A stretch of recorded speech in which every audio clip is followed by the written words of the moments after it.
He woke up from sleep. To his shock, the woman's face in the photo was covered in mold. He had also lost his memory. He had no idea that the woman in front of him was his girlfriend. Black mold had spread all over the house. Even the ceiling hadn't escaped its grasp. The man recoiled in horror, only to see that the neighbors had already been corroded beyond recognition. When he finally burst out of the building, he saw that the entire structure had been eaten away. And it wasn't just this building. All the buildings floated in the air in strange, unnatural shapes. People on the streets were missing limbs and parts of their bodies. Suddenly, a monster appeared on the rooftop. It lunged at him with terrifying speed. Just as it was about to strike, a group of seemingly normal humans appeared and pulled him to safety. The place was chaotic and extremely dangerous. They had no time to explain. They shoved him toward another part of the district. Soon, they reached the edge of a lake. Watching the others jump into the water one by one, the unusual gravity left him frozen in place. Come on, jump! As he hesitated, the monster was already closing in from behind. He stopped hesitating and leapt forward, but he misjudged slightly and ended up hanging on the side of the building. Luckily, the team leader pulled him up just in time. The monster followed closely. The leader quickly fired, hitting the creature, but his left hand was scratched in the process. There was no time to linger. The monster couldn't be killed outright in the short term. Seeing the relentless pursuit, one teammate decided to sacrifice himself. He charged at the monster with explosives. In the next moment, the monster shattered like droplets of water. Yet the black liquid was speckled with crimson.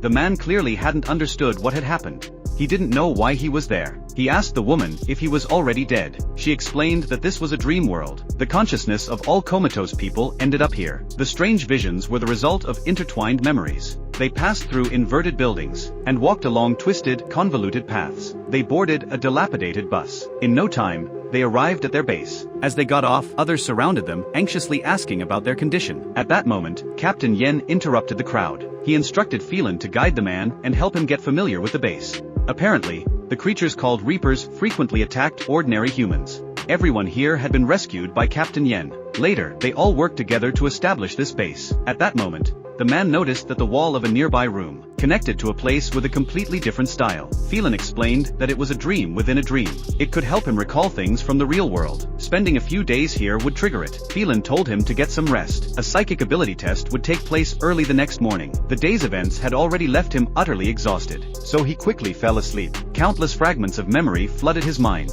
The walls of his room quietly began to transform. When he woke up, the room had completely changed. With overturned cars and ruined buildings, he vaguely realized what had caused his coma. The next day, during the psychic ability test, Phantom briefly introduced everyone's abilities. The astronomer could chart routes. The ghost could sense distant reapers and summon spirits. Phyline could heal injuries, but activating these powers often required putting oneself in danger. So Phantom had the dwarf fire hollow bullets at the man. The man was hit by multiple rounds. His body hurled uncontrollably as he collapsed. Yet there was still no sign of his powers awakening. Phantom thought it wasn't dangerous enough, so he decided to unleash a robot. Everyone thought Phantom had gone too far, but Captain Yen did not stop the test. The test quickly turned into a one-sided beating for the man. Continuous strikes left him unable to get up. At that moment, a faint blue light flickered across his body, but it eventually faded. Seeing this, Captain Yen left, clearly disappointed. Phantom, however, seemed somewhat gleeful. The harsh experience also triggered some realizations for the man. In the real world, he seemed to be an architect. Cable!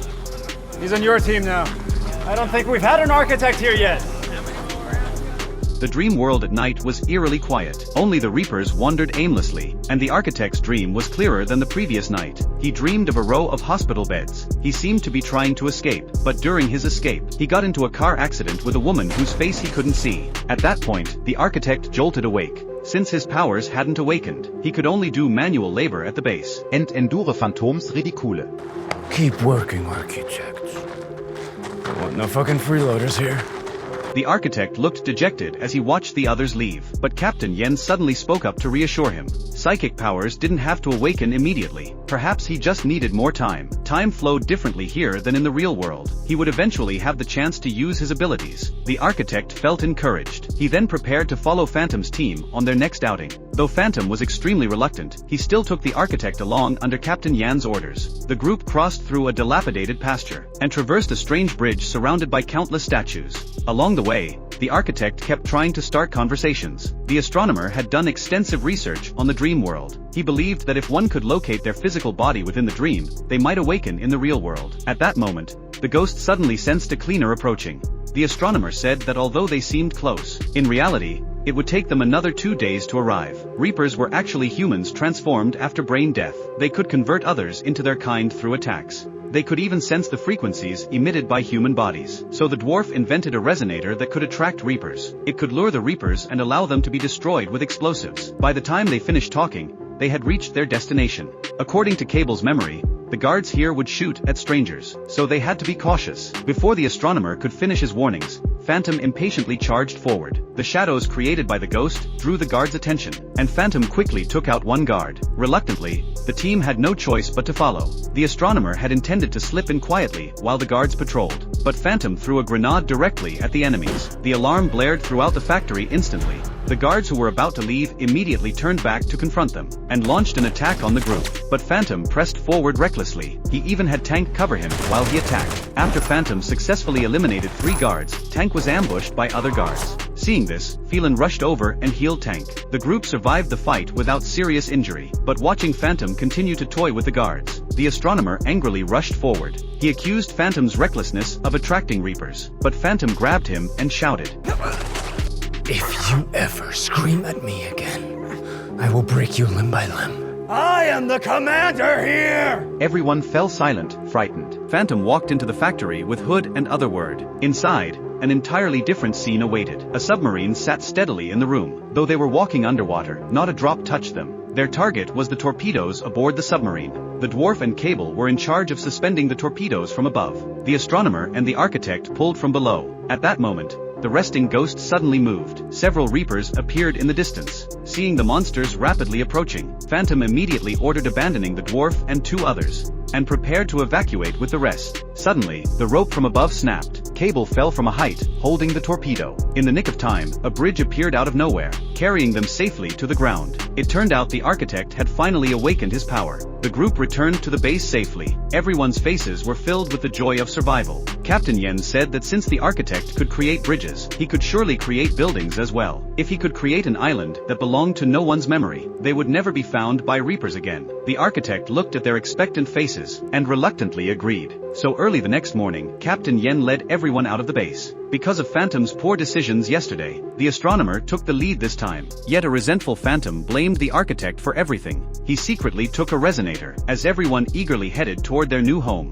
the ghost suddenly sensed Reapers nearby. Soon, several Reapers surrounded them. Phantom realized the severity of the situation. He hurriedly retrieved the resonatora from the architect, but he didn't notice that his hand wound had already become infected. Captain Yen fired at Phantom directly, but black liquid poured from the wound. Chaos erupted among everyone instantly. Guilt-ridden, Phantom intended to perish with the Reapers, but the Reapers ignored him, as if considering him one of their own. The survivors prepared to return to the base, but even more Reapers emerged around them. The group had no choice but to keep fleeing. Suddenly, a blue rift appeared before the architect. The last thing he saw was Phelan running toward him. Then he woke up from his coma. Before him was an Egyptian mural, and then all his memories returned. It turned out he had been a brilliant architect, yet no one had appreciated his work.